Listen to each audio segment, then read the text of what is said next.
সই জালিয়াতি কাণ্ডে প্রায় ৮ ঘন্টা জিজ্ঞাসাবাদ করা হলো শোভনদেব চট্টোপাধ্যায়কে। তাকে জিজ্ঞাসাবাদ করা হয়েছে এবং কালীঘাট তৃণমূলে প্রস্তাবিত পরিষদীয় দলনেতার বাড়িতে আজ সকালে পৌঁছান সিআইডি আধিকারিকরা। শোভনদেব চট্টোপাধ্যায় কি জানিয়েছেন শোনাব। আমার সাথে আমি কোনো কথা হয়েছে কি হয়েছে কিছু বলতে পারবো না। যা বলেছেন বলে দিয়ে গেছেন ওনারা, এর বেশি আমার কিছু বলার নেই। কোর্টে কেস আছে, আমি একটা শব্দও বলবো না, কোনো কথাই বলবো না। সেটা ওদের থেকে জিজ্ঞেস করে নাও না। আমি সহযোগিতা করছি কিনা তো ওরা বলবেন। 200% সহযোগিতা করেছি, আগামী দিনেও করব। এর বেশি আমার কিছু বলার নেই। এখনো নয়, সবই মানে যারা করেছেন তারা ইন্টারেস্ট নিয়ে এসে করেছেন। যা করেছেন আমাদের ভাবনার মধ্যে ওইগুলো ছিল না। যারা করেছেন কমপ্লেন করতে গেছেন স্পিকারের কাছে, তারাই এগুলো করে দিয়ে গেছেন। এটা আমাদের অবিশ্বাসের জায়গায় ছিল না কেউই। আমরা সকলকে বিশ্বাস করে মিটিংয়ে ডেকেছিলাম।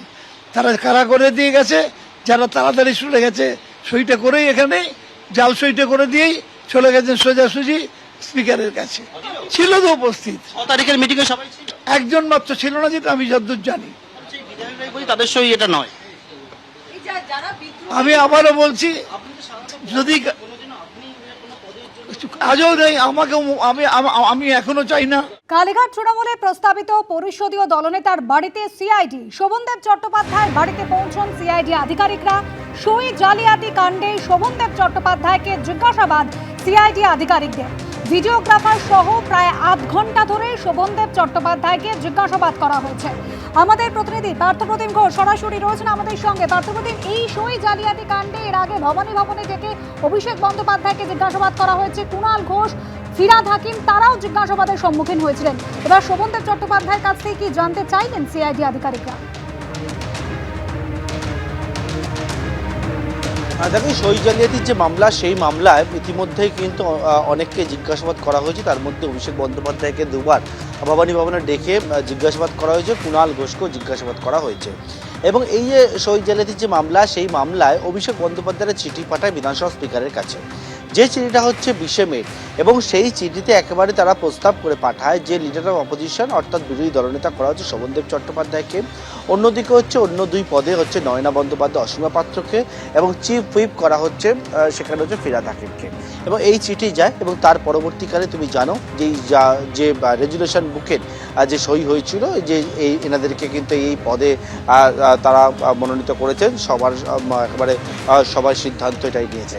কিন্তু তার পাশাপাশি হচ্ছে এইখানে অভিযোগ ওঠে যেটা সই জালিয়াতির মামলা এবং বিধানসভায়, এবং সেই মামলার পরিপ্রেক্ষিতে এই যে রেজুলেশন বুকের কপির খোঁজে এখনও সিআইডি করছে, একাধিককে জিজ্ঞাসাবাদ করা হয়েছে।